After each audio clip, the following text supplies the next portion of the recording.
Are you struggling with debt and wondering how to still enjoy life while saving money? It's a common question that resonates with many, especially young adults, who are trying to navigate the choppy waters of personal finance. Debt seems to come in numerous forms. Student loans, credit card debt, you name it. It's like a shadow that lingers around, casting a gloom on your financial landscape. The weight of debt is not just about the numbers in your bank account, it's the emotional burden, the mental stress, the constant juggling act between needs and wants. It's the anxiety that keeps you up at night, wondering if you'll ever break free from the cycle. It's that feeling of being stuck, of your dreams being put on hold because you're constantly playing catch-up. But hey, let's hit the pause button on the doom and gloom for a moment. Here's the good news. It's not an impossible task to manage debt, save money, and still enjoy life. Yes, you heard that right. It's all about finding a balance, creating a plan, and sticking to it. So take a deep breath and let's embark on this journey together. First things first, you need a plan. A good plan is the first step towards managing your debt. It's like trying to find your way in a dense forest. Without a map, you'll be going in circles. Having a clear savings goal is your compass, pointing you in the right direction. Now let's talk about a concept that can help you stay on track. It's called the 50-30-20 approach. It's a simple yet effective method for dividing your income. Here's how it works.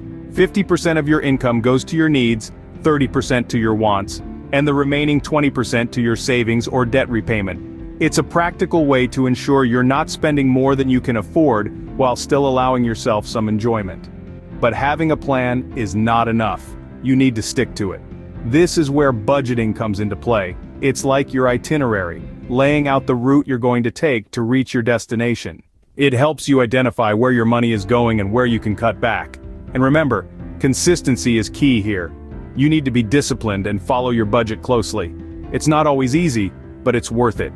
You'll be surprised at how quickly you can build your savings and reduce your debt when you have a well-thought-out budget and stick to it. Remember, a well-thought-out and realistic plan is half the battle won. Now let's talk about cutting costs and increasing income. Cutting costs doesn't mean you have to live like a pauper. It's about identifying unnecessary spending and making smarter choices. Maybe it's that daily gourmet coffee you can replace with a homemade brew, or that gym membership you hardly use. Then, there's the income side of the equation. Consider side hustles or part-time jobs. Maybe you're a whiz at graphic design or a native speaker of a second language. These skills could translate into tutoring or freelancing gigs. Remember Jasmine and Jay McCall?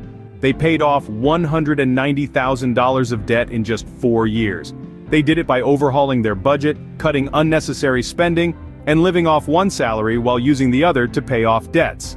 And let's not forget Jeanette Adams, who tracked every penny spent and increased her income with assertiveness in closing deals. The key here is balance. It's about making strategic cuts to your spending, while also finding ways to boost your income. You're not depriving yourself, you're empowering yourself. Every penny counts. Cutting costs and boosting your income can significantly speed up your debt repayment process. There are several strategies to pay off debt. Let's explore some of the most effective ones. One of these is the debt snowball method. This strategy involves targeting your smallest debts first, while maintaining minimum payments on larger ones. As each small debt is paid off, you roll the money you were paying on that debt into the next smallest balance. It's all about momentum, like a snowball rolling downhill. On the other hand, we have the debt avalanche method. This strategy is all about focusing on the debt with the highest interest rate first, while making minimum payments on the rest. Once the highest interest debt is paid off, you move to the next highest and so on. This method can potentially save you more money over time because you're tackling those high interest rates first. Both methods have their pros and cons, and what works for one person might not work for another. Perhaps you're motivated by quick wins and would benefit from the snowball method. Or you might prefer to save on interest in the long run with the avalanche method. Choose a method that suits your situation best. Remember, the goal is to pay off your debt as quickly as possible. Imagine a life free of debt.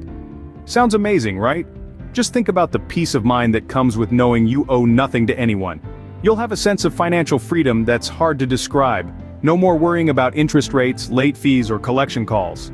Instead, you have the liberty to use your hard-earned money the way you want. You can save more, invest in your future, or even splurge a bit on those things you've always wanted. Beyond all these, being debt-free also means having the capacity to weather financial storms with less stress.